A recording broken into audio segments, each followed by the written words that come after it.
Hey, y'all. Changing my wardrobe from summer to fall, it's never easy. Luckily, Quince offers timeless and high-quality items I adore, ensuring my wardrobe stays fresh and I don't blow my budget. And there's nothing easier than going to Quince and choosing these high-quality items, like cashmere sweaters from $50, pants for every occasion, washable silk tops, and so much more. The best part? All Quince items are priced 50 to 80% less than similar brands.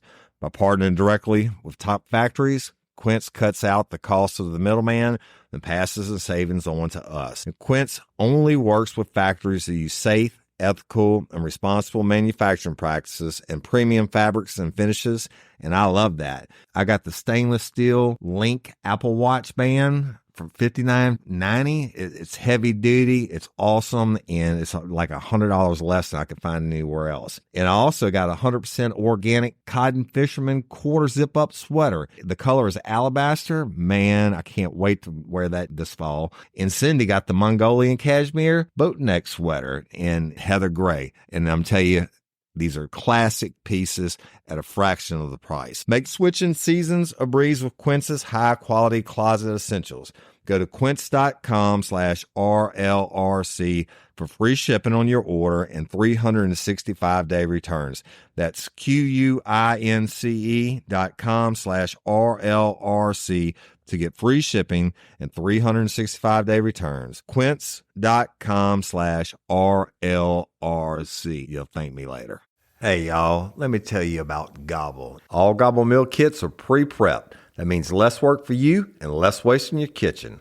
Their meal kits include everything you need so you can save time at the store or just skip that trip entirely. I got the box in and I had 3 different meals. I had a Kung Pao chicken, crispy fish tacos, and a beef bourguignon, however you say it. But let me tell you about the classic beef bourguignon. Look, it came with beef pot roast and a beef broth concentrate, red wine demi-glace, cremini mushrooms, cipollone onions, mashed potatoes, baby carrots, and rosemary thyme butter. It was so easy to make. Literally like 15 minutes it took Cindy. And let me tell you something, and all the dishes were fire, but this thing was like a taste explosion in my mouth. It's just unreal. We've got to spend more time together and more time doing the things we love because everything came in this one single box right to my door. So see what a difference Gobble will make for your household. Right now, they're offering my listeners a fantastic limited time deal. You get $120 off across 4 boxes plus free shipping and free cookies. And let me tell you, those cookies, I ate one that was sin baked and it was delicious. Go to gobble.com/real life. That's GOBBLE.com/real life for $120 off your first 4 boxes. This offer is not available on the home site, so don't miss out. This is genius. It's taste explosions in your mouth like you never had.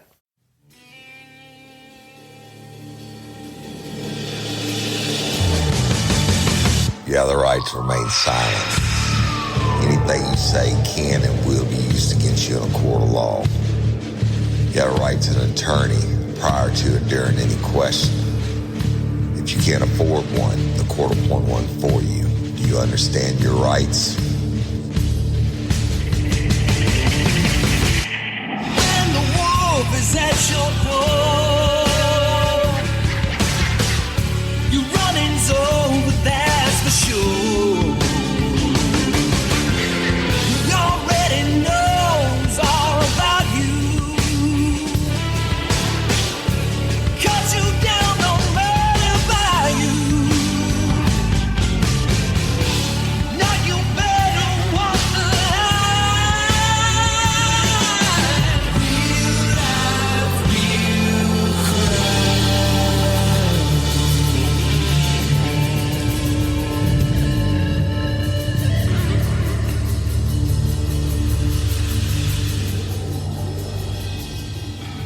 Warning, this episode of Real Life, Real Crime, the podcast, may contain descriptions of acts of violence or that of a sexual nature and should be for people that are 18 years or older. Heed my warning, people. I do not get the facts of these cases off of the internet or from some television show. The facts I'm retelling you were presented to me by the victims of the crimes or the perpetrators who committed the crimes against the victims. My descriptions of the crime scenes, what I saw with my own two eyes. If you're going to get offended, please turn this podcast off now. Thank you. Hello, everybody, and welcome to this episode of Real Life, Real Crime, the podcast. As always, I'm your host, Woody Overton. And we are going to be continuing the longest damn thing I've ever done in the history of my life, but committed to it. And it's the state versus Scott Peterson part whatever, right? But the reason we're doing it, y'all, it's Scorched, and on both sides. Again, I saw the couple of documentaries that came out, and then like all the years I passed it up, and even though it was the most famous case at the time, I was actually working as a detective back then, and heard the national news stuff.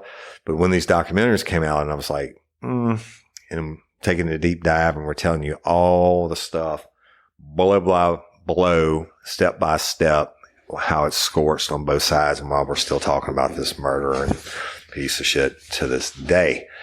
So, y'all, if you haven't, go listen to the series on justice for Haley. We getting some press coverage out of actually two news stations have covered out of Atlanta where she was murdered now, and we need the story shared everywhere. It drops on Fridays, and there's a shit ton of stuff, all the crime scene photos and interviews and stuff put up for Patreon and convicts. But at the end of the series, I'm going to do a call to action like we did for Courtney Coco and for Mary Pouchot. And we've done for Barbara Blunt, Miss Barbara, and, we need y'all's help. So go listen to it. It's a hurting family, beautiful family. And I think that it's reasonable to conclude that we can help them get justice. Okay. So let's get back to old Scotty Peterson. And he's on trial for his life for the murder of his wife and unborn baby. And when I left you last, we were like prosecution witness number 144, but we're going to go to Monday, the 13th of September, 2004, and the prosecution calls our next witness, who is Matt Laci. All right. And it's Laolagi. And he testifies that Kim McGregor, whom he was dating at the time, spent the evening of December the 23rd with him having dinner at a local Modesto restaurant. Now, McGregor went to his house around 6 to 7 p.m., and their dinner lasted about 2 hours. He drove them to and from the restaurant, and when they returned home, she didn't go inside with him, and he assumes that she got into her car and left. Now, because the defense attorney Garagos had suggested McGregor's boyfriend and his friends may be implicated in Laci's disappearance, Laci brought along a letter from his human resource manager showing that he was at work on December 24th. So, and on cross, Laci said he had only one contact with the Modesto Police Department during January to February 2003, and that was by phone. And no one from Modesto PD verified the letter from the Human Resources Office, and he did not see Kim McGregor on the 24th. Garagos closes cross-examination, noting that further questions were to be part of another hearing, and he reserved the privilege to recall Laci, but he never did. So y'all, again, Scorched. The cops, all they had to do was follow up on this dude and say, this certainly throws shade on just throw shade on saying that they were there, and that she had confrontation with when he was, robbing the house and all that when Laci went missing. So, I guess neither here nor there. It's still Scorched, so they should have followed up on it. So prosecution witness number 148, Detective Rudy Scoletti of Modesto PD, and number 146 is Wick Loomis with Trimble Navigation, who the court accepted in GPS technology. This detective, basically, he just confirms the integrity of the GPS tracking data that put Scott at the Berkeley Marina on several different days during the investigation. Remember, I told y'all he rented a car a couple times and went up there, and he didn't know he was being followed. Fuck you, Scott. They got you on that part, right? And Garagos, the defense attorney, didn't challenge the data from the GPS, but he said he spent a lot of time on the fact that the data shows that Scott was at other reservoirs and bodies of water that were being searched for Laci. Okay, well, I mean, I don't know. I guess that could imply that he was curious as to how the search was going. I don't know. So anyway, moving on. Witness 148 is still Rudy Scoletti, the same detective.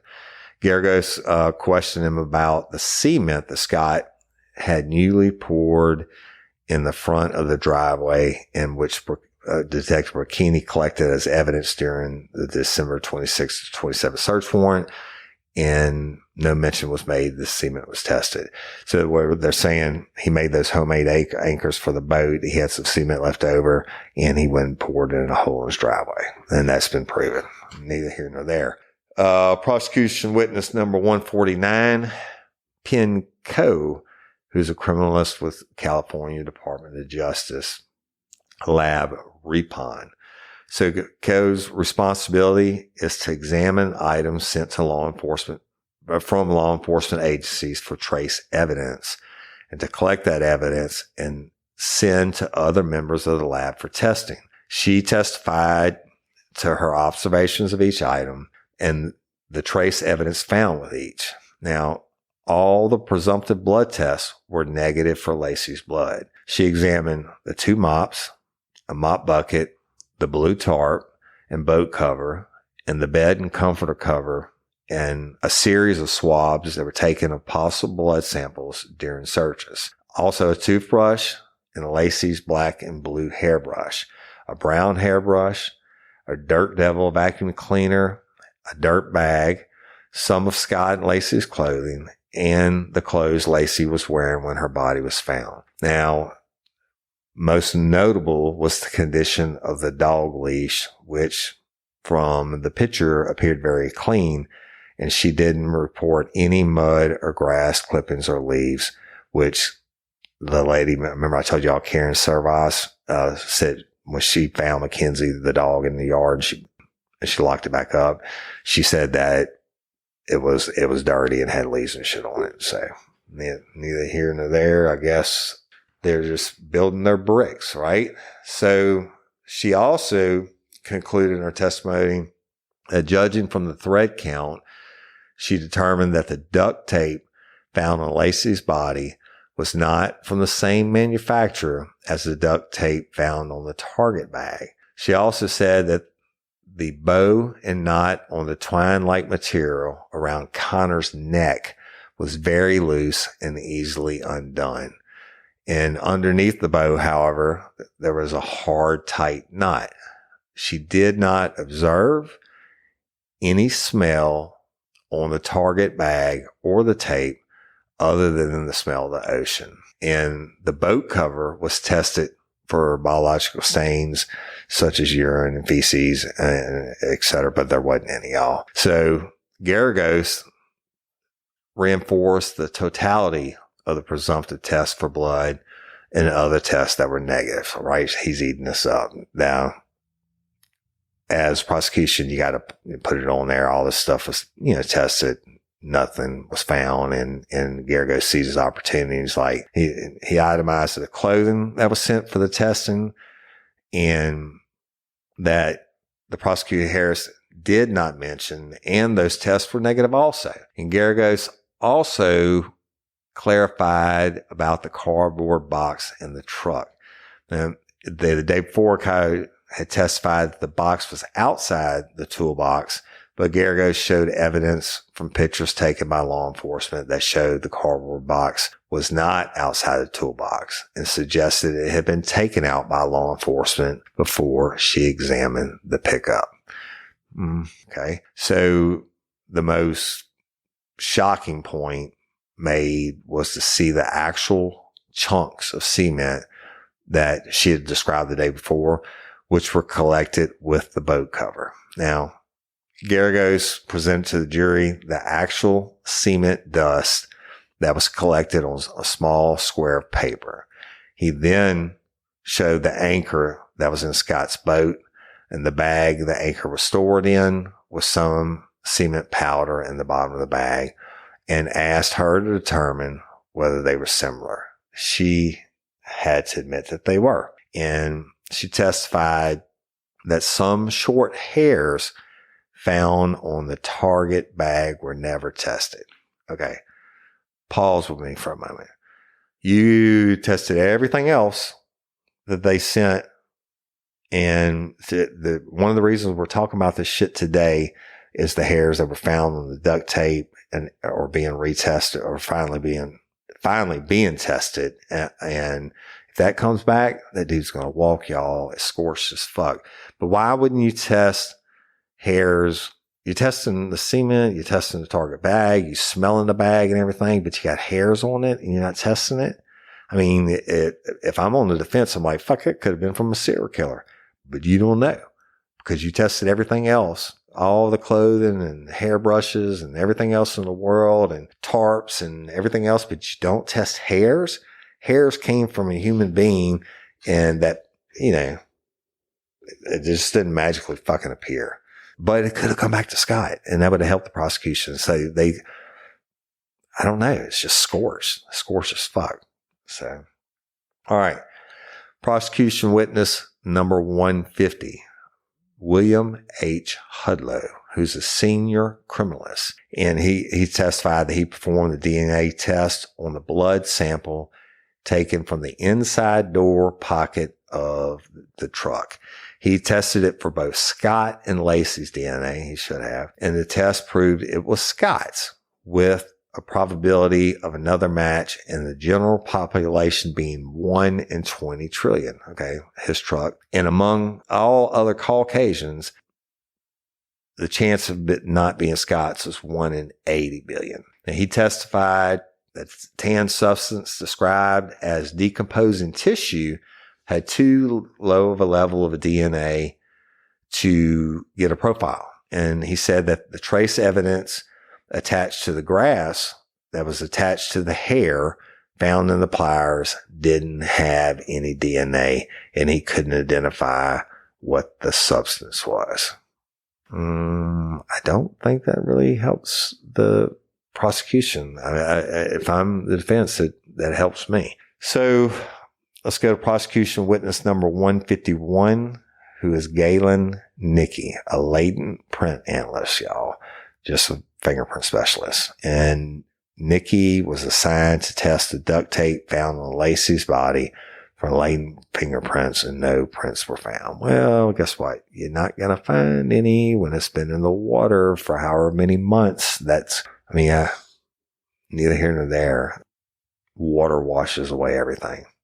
So on Wednesday, the 15th of September, 2004, prosecution calls witness number 152, who is Dr. Esther J. Taldair, who's a gynecologist. Now, he is the gynecologist that saw Laci at her December 23rd routine prenatal appointment. And he testified that Connor was in the head down position, but she couldn't tell whether he was face forward or backwards. He was a viable baby. And now Garagos notes that Laci did not complain about problems with shortness of breath when walking as she had in previous appointments. And I guess, y'all, he's trying to say she was in the park and she got abducted, right? And that she could have been walking. All right. Moving on quick as I can. Prosecution, because some of this is very, very important. Prosecution witness number 153, Richard Atkinson, Target Products Limited. And I'm not going to spend a bunch of time on this. He just said, he represents Target, and he provided information about the bag found near Laci's body, and his company produces cement or cement byproducts, and they ship 55-pound bags on pallets. And the bags, X amount, just tells us the dimensions of the bags, and they go on the pallets. And he said a large customer for Target's grout, used to cement basically, was the construction company working on the San Rafael Bridge. And this type of bag usually makes its way into the garbage. What the fuck? He could have blown off the bridge. I don't think this bag has dick to do with anything, but here they are trying to explain it because it was found near her body. Well, if her body's flooding that way, trash would have flooded that way too.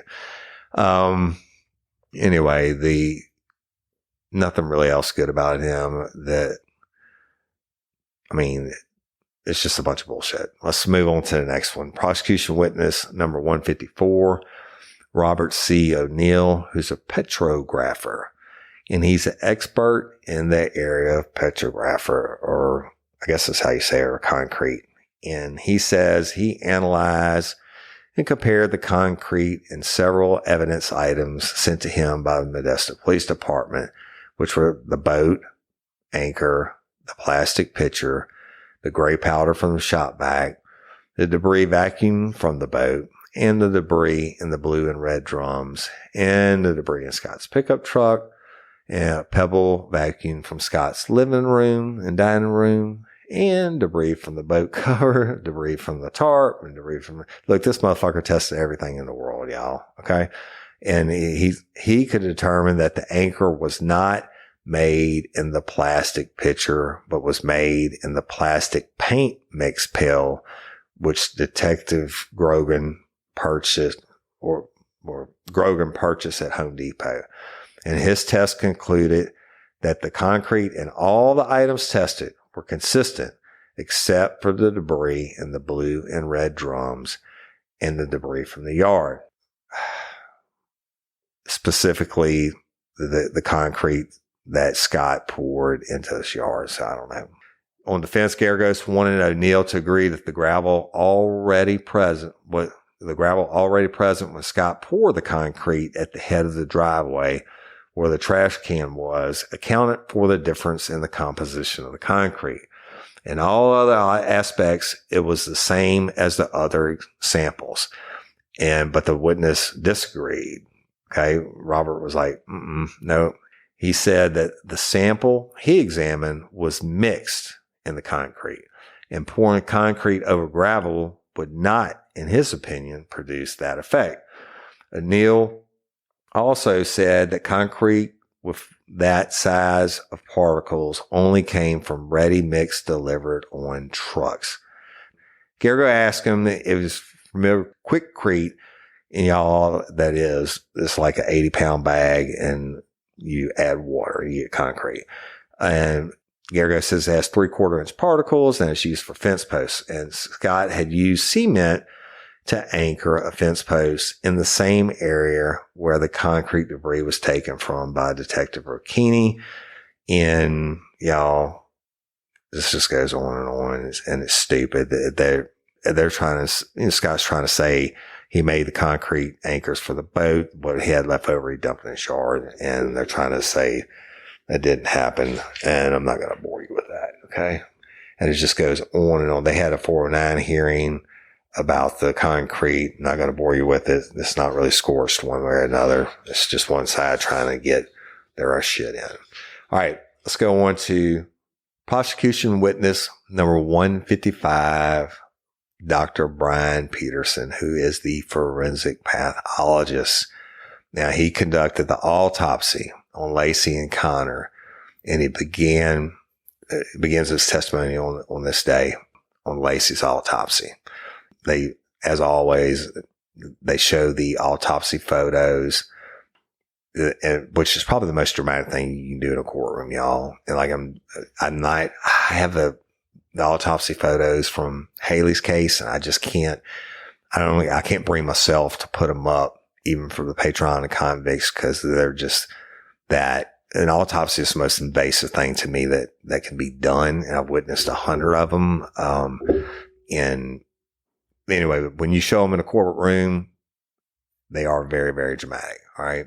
But Peterson described the condition of the body, notably the parts that were missing, which were the head, the neck, forearms, and the left lower leg, and all organs except the uterus and the skin and soft tissue above the navel. The uterus was still expanded from the pregnancy, measuring roughly 10 inches, but it was very thin, and the top part was open, which allowed Connor to exit, and it was empty.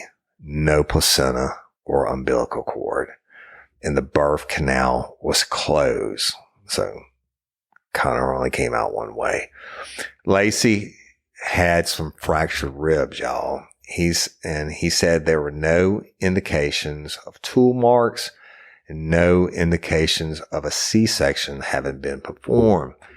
He also describes the clothing she was wearing and its condition, as well as some of the presence of mineralization and barnacles, which you're going to get if you've been in the water for a couple months, right? Oh, and rolling on to the next day, Thursday, September the 16th, 2004, they call Dr. Brian Peterson back again, the pathologist. And he introduces exhibit 258A through 258E, which are pictures of the left shoulder showing a tear, and the head and the tape with a knot, and the view from the left with a gap in the tape around the neck and a tear in the shoulder, and also a picture of the close-up of the head and a picture of the right side with tear, shoulder bone, and a tape-like material, in the view of the back of the body knot, and introduce Connor's autopsy in 2 photos. All right.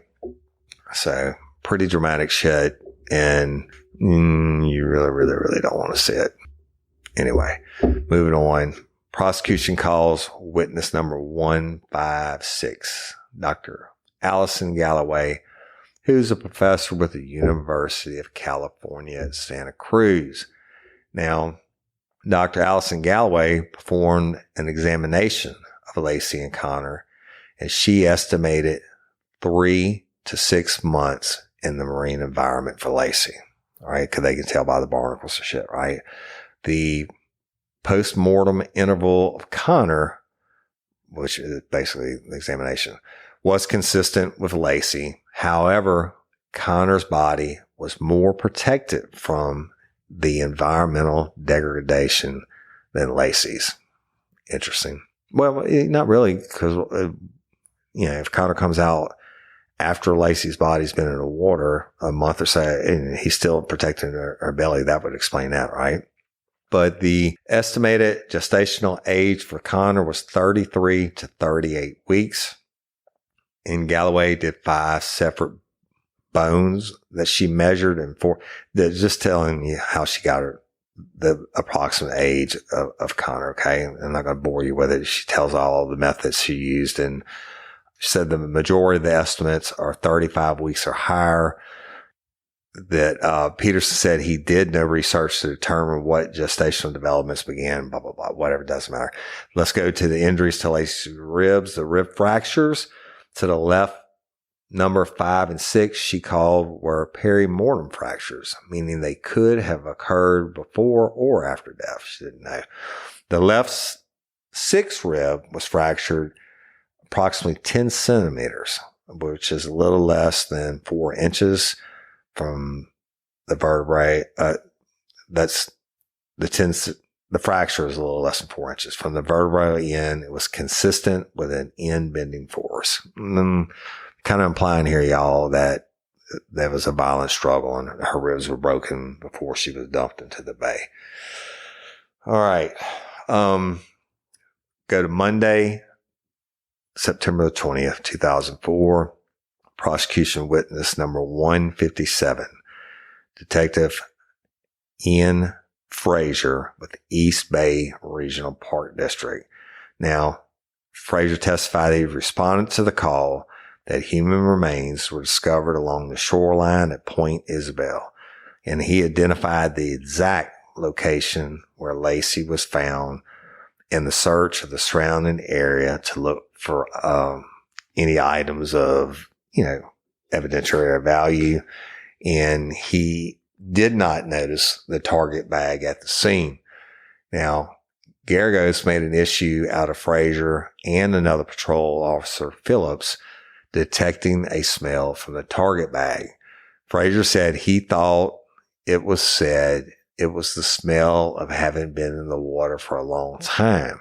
But Phillips told Garagos just last month that he noticed the smell of decomposition.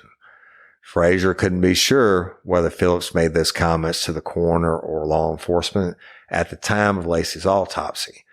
Garagos also asked about Phillips' conclusion that the target bag was relevant because it had duct tape attached to it, and Laci's body also had duct tape attached. I think he's trying to say, or they're trying to imply that maybe she was smothered to death. I mean, you find that duct tape on the body, duct tape on the bag, that would raise my suspicions. Maybe that's how she was asphyxiated. But remember the lady that tested it said she didn't smell anything but seawater. And they're saying they smell dead body, decomposition body. Interesting. All right. You don't get that shit in the documentaries. But then the prosecution calls witness number 158, Jeffrey Soler with the Richmond PD. Now, Soler, S-O-L-E-R, said he responded to the call where Connor was found, and he documented the scene with both photos and diagrams. He documented Connor's autopsy with photographs and collected the items he considered to be of evidentiary value. He viewed the item on Connor's ear and concluded it was vegetative material. And so he did not collect it as evidence, basically saying something out of the war, y'all. He explained that the blanket Connor was wrapped for transport was not preserved because it is not standard practice for the coroner to preserve the towels or blankets used for that purpose. Okay, I'm calling a Scorched on that. You don't transport any type of body in a fucking blanket. That just throws in the chain of custody. It throws in the blanket. If you don't have a video of yourself unwrapping this blanket from a plastic wrap, or using a new blanket and putting Connor's body in it, you're fucked. Because the defense can say anything they want to. That whatever they found on Connor, if it was against their client, or if it wasn't against their client, they can challenge the shit out of it. I've hauled a whole bunch of babies' bodies in my career, and every one of them went in a body bag. So no matter how big the body bag is compared to the baby. Soye also confirms that Modesto Police Department did not ask him to do anything about the tape and twine around Connor's neck until August the 13th of 2003, when defense attorney Garagos called him about it.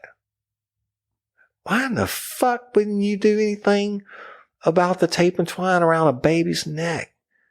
Right? They're trying to say, one of the theories is they're trying to imply that somebody kidnapped her and held her for a while and took Connor out at a later, out of her stomach at a later date. And they threw her in the bay because the fucking press, which is Scorched, and said that's where they were searching. They believed he was there that day, and, all the shit that went wrong.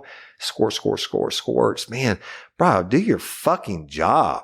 The one reoccurring thing in this case is the most obvious thing, and I'm not playing just armchair quarterback. I mean, any motherfucker that watches any true crime show would have done something with this, tested the twine around Connor's neck. DNA. What if it was Scott Peterson's DNA? All right. And what if there's no DNA? We'll fucking won't ever know about it. Right. Moving on. Prosecution witness number 159, which is Detective Craig Grogan of the Modesto Police Department. Now, Grogan's called on December 25th of 2002 by Detective Al Brocchini to be the lead detective. Okay? Important shit. So, under direct examination, Grogan is doing exactly whatever detective, what I used to do. You're going to detail the case from the time you get the call through every lead that you work, through the arrest and everything else. So he's doing this. But he is specifically noting the reasons why the next steps were taken. Now, the judge, DeLucci, said that Grogan's testimony is expected to continue through Monday, with the exception of 3 witnesses to testify out of order the next day. Grogan interviewed Scott. His testimony. He interviewed Scott on Christmas Day from 1:30 till 4 to 4:30. Well, motherfucker, if you interview him, you should be recording it and you know exactly what time. So again, even in that 30-minute window is Scorched. But it said that he did it with Agent Mansfield from this California Department of Justice, and it's not taped by audio or video. Fucked up, lost in space, and Scott can say anything that happened, and of course, law enforcement can say anything they want to.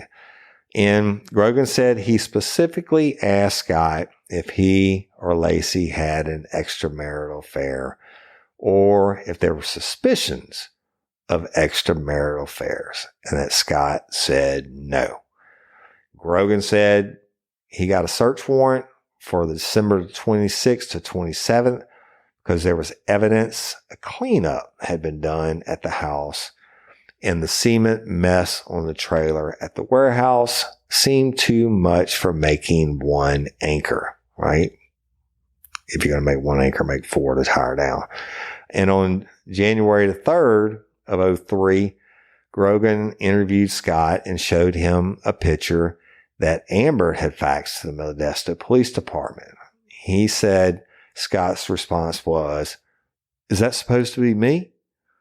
Grogan said he told Scott, "You need to tell him if there were any affairs and that it didn't mean he had anything to do with Laci's disappearance."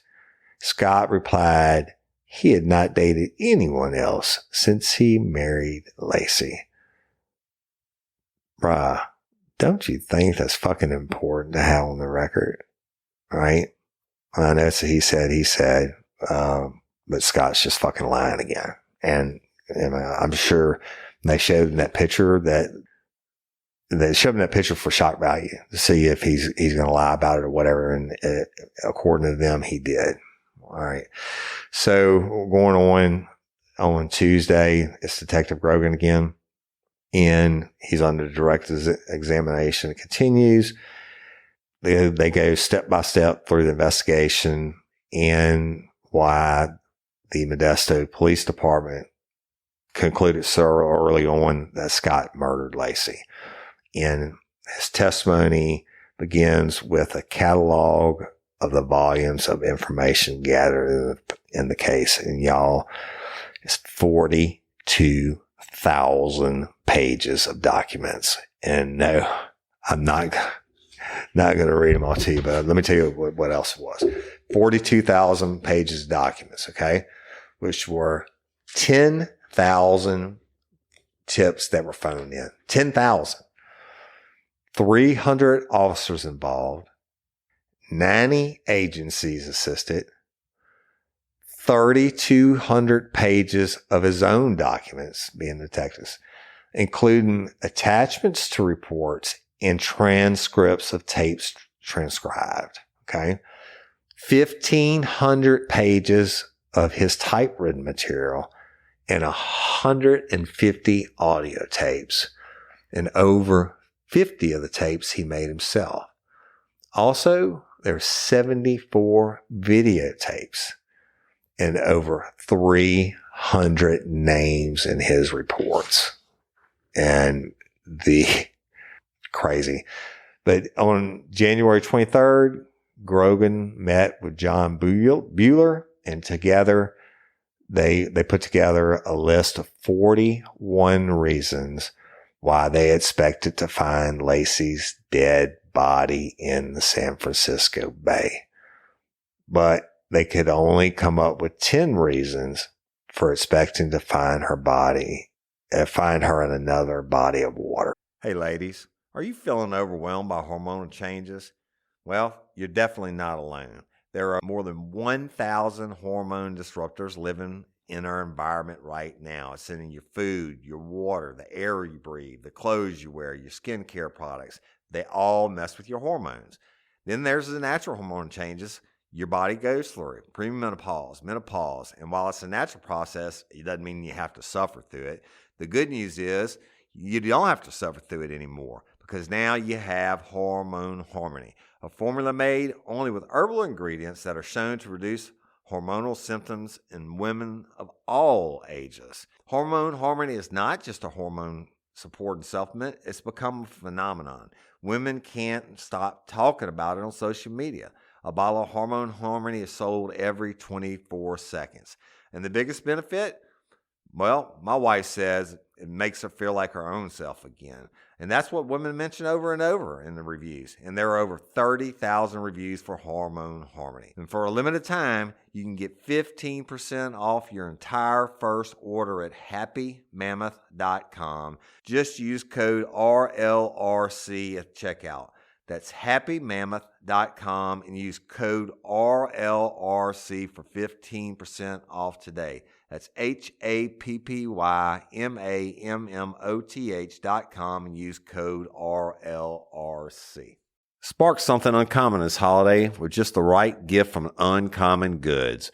The busy holiday season is here, and Uncommon Goods makes it less stressful with incredible hand-picked gifts for everyone on your list, all in one spot. Gifts that spark joy, wonder, delight, and that's exactly what I wanted feeling. Hey, y'all, I ordered a super cool piece. It's a candle with a sculpture of an LSU Tiger Stadium on top of it. And each officially licensed laser cut wooden replica features up to 4 layers of detail, creating a bird's eye view of a specific football field, seating section, and more. And every label includes your stadium's name, the team's logo, and school location. And it has a coconut, soy, vegan wax infused with sandalwood smell that creates tailgates and touchdowns scent profile, reminiscent of game day. It's invigorating like fresh cut grass and nostalgic like smoke from a pre-game grill, and calming like the crisp autumn air of a new semester on campus. Y'all, I love it. I have it at the base of my TV, and I'm ready to watch the Tigers play on Saturday night, right? Uncommon Goods. Look, when you shop at Uncommon Goods, you're supporting artists and small independent businesses. And many of their handcrafted products are made in small batches. So shop now before they sell out this holiday season. Uncommon Goods looks for products that are high quality, unique, and often handmade or made in the U.S. They have the most meaningful, out of the ordinary gifts anywhere. They even have gifts you can personalize. From holiday hosts and hostess gifts to the coolest finds for kids, to hits for everyone from the book lovers to diehard sports fans. Uncommon Goods has something for everyone, not the same old selections you can just find anywhere. And with every purchase you make at Uncommon Goods, they give $1 to a nonprofit partner of your choice. They've donated more than $3 million to date. So to get 15% off your next gift, go to uncommongoods.com/RLRC. That's uncommongoods.com/RLRC for 15% off. Don't miss out on this limited time offer. Uncommon Goods, we're all out of the ordinary. Motherfucker, I would have never made that list. I mean, if not because I don't think it's it's a decent idea, but the defense is going to have a motherfucking field day on your 41 reasons for. You could be seeking confirmational bias. That's human nature. You believe she's in, or you found her in the water. You're going to find 41 reasons why she should be there versus 10 why she shouldn't. That's fucking stupid, in my opinion. So, prosecution witness number 159, Detective Craig Grogan, Modesto Police Department. And Garagos has got him on cross-examination, y'all. All right, for the entire day. I'm going to give you the highlights of the testimony. Basically, it's that Scott would have allowed the Modesto Police Department to search the house in the warehouse without a warrant on December 26th and 27th.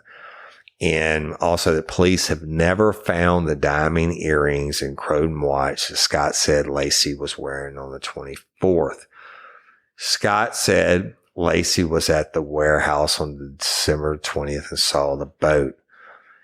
Scott looked at a 15-foot boat selling for $900, but decided against it because it was not good quality and wasn't registered. And Garagos asked if Scott were only buying the boat to dump Laci's body, why not get the boat for $900 instead of the one he got for $1,400? Pretty, well, I guess you don't want to go out in a boat and sink with your wife's dead body, but all right, continuing on cross. Again, Garagos got it. Scott is not the only person who spoke of Laci in the past tense. Brent Rocha did an interview, Laci's brother, on the 26th, causing enough suspicion that the reporter called in a tip.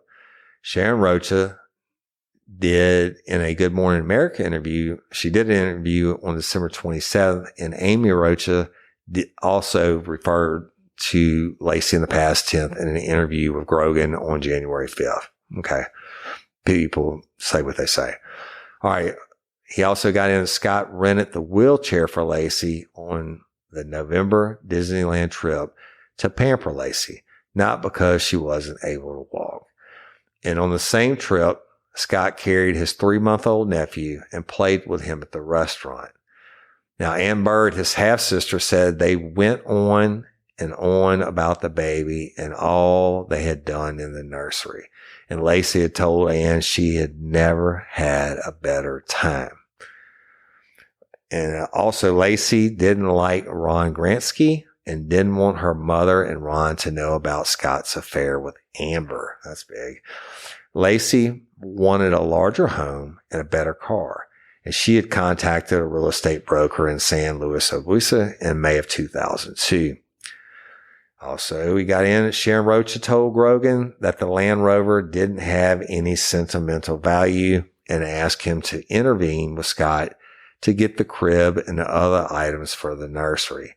And in a January 31st email responding to her, Scott apologized for not being forthcoming about the affair, but said Laci loved her things and they should be in her home when she returned.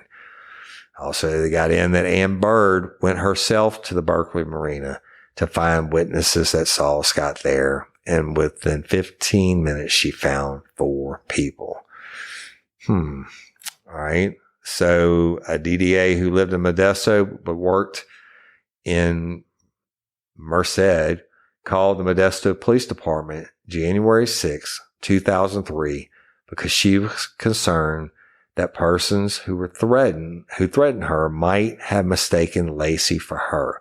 5'1", 140 pounds, dark shoulder-length hair, a reddish-brown retriever named Mackenzie, and lived in Laci's neighborhood, and obviously was pregnant at the time of the threats that were made.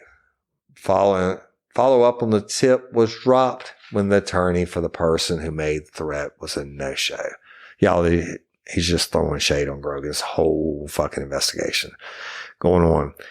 They were investigating Laci's sightings wasn't automatically a priority for the Modesto Police Department. He's getting Grogan to say all these things. After the February searches, Scott didn't want to go back to the Covina home because of death threats, and there wasn't much left in the house that police hadn't taken, and he said he needed some privacy. Moving on. In a surprise move, Geragos stole some of the prosecution's thunder by questioning Grogan about the 2 extramarital relationships Scott had in the first years of the marriage. One woman didn't know he was married and walked in on him and Laci in bed together. And she told Detective Grogan there was quite a scene, so no way that Laci could know what Scott was up to. Meaning, they sugar-turned her shit. The other thought Scott was in the process of getting a divorce until at a Cal Poly's graduation, Laci came up to Scott, kissed him, and put a lei around his neck. All right, get it ahead of the race. Laci told Renee Tomlinson on December 20th, 2002, that she wasn't having sex and sex was not a priority for her in her pregnancy. All right. I guess he's alluding to porn and shit. I don't know. Geragos had Grogan confirm that Laci was not found in the pants she wore to the salon on December 23rd. He went in further and he had Grogan admit it was reasonable to conclude that Laci came home from the salon and changed into blue pajamas and got up the next morning and put on different clothes. Okay. Grogan admitted that knowing Scott had asked Amy over pizza the night of the 23rd would have been significant to the investigation. Geragos then asked if surveillance had been available at the salon that would have put to rest all of this investigative effort. And Grogan had to admit he was correct. So no one from the Modesto Police Department went to Carmel to see what would be involved to go from the lodge to the beach, as Laci did just the week before she disappeared, which was a 3/4 mile walk marked by a steep incline and gave further proof that Laci was able to walk. So remember, they're saying that she couldn't have been in the park that day because she was too pregnant and she couldn't have been abducted from there. And then, remember Mackenzie comes home, or is at home in the yard, has to be put up. So, one of the biggest moments came when Flydadger played the tape recording of Grogan's January 29th phone call with Scott. And Scott is confiding in Grogan about his frustrations with the media not helping to find his wife. And Grogan asks a couple times if he's all right and telling him not to do anything to hurt himself. Now this I'm going to read to you and then I'm going to conclude it for today. So this is it. So you got G is for Grogan, S is for Scott. This is the actual phone call, y'all. So Grogan says, "You and I both know what happened to Laci." Scott, "You know what happened to her?" Grogan, "We both do. Let's be serious with one another." Scott, "Craig, you know what happened to her? You know where she is?" Grogan, "We know where we are looking for her, and I think we are going to find her over there in that bay. Just a matter of time." Scott, "I had nothing to do with Laci's disappearance." Grogan, "Scott, what I'm offering you is an opportunity to end this nonsense. I'm going to find her. Why don't you come back here and tell me what happened?" Scott, "Craig, I'm going to find her. I need your help to find her. I need officers out there, and I just hope you are looking." Grogan, "We have looked at everything that has come in and trying to eliminate all the stuff coming in. If you want to end all this nonsense, you can call me. We will sit down and I will not treat you badly. We can get Laci back. Think about it." Scott says, I am not involved. Wow. So they go on to play 2 media interviews, which is the Good Morning America interview with Diane Sawyer, and the Gloria Gomez interview. And Geragos tells Judge Laci that he has received an email accepting service on the subpoena for the entire uncut footage of the Good Morning America interview and will be introducing it during the defense case. All right. Well, that's planting a little bit of seed to come back in the mind and the jury. All right. Well, I'm going to conclude it there. We'll continue next week with Grogan. And it's a whole lot of shit. They basically, Geragos and them tear it up, scorched. And I don't know, y'all, they better pray. Prosecution better pray that this new DNA testing doesn't come back to somebody besides, Scott Peterson, right? Scorched. And I love and appreciate each and every one of y'all. Thank you for liking and listening and sharing. Listen to True Crime Time 4 on Monday, Tuesday, Wednesday, Thursdays. New show Cindy and I are doing. And of course, Justice for Haley on Fridays. And then we're going to continue in this saga till we get done with it. And I think it's important. And on Scott Peterson. I bet nobody in the world's ever done this much work on it. But thank you for liking all that good podcaster shit. Go download the Real Life Real Crime Community app for free from the App Store. Follow us on Instagram, TikTok, all that shit. And LOPA, Louisiana Organ Procurement Agency, nonprofit. They're my jam. They say lies every day. You please go sign up to be an organ donor. You don't have to be a lifer from Louisiana, even though it's the Louisiana Organ Procurement Agency. You could be a lifer from Tasmania. And just go to lopa.org, take 2 minutes, fill out the questionnaire, and become a hero, right? And I'm Woody Overton, your host of Real Life Real Crime, the podcast. Until next time, or ever, don't let me catch you down on Murder Bayou. Peace.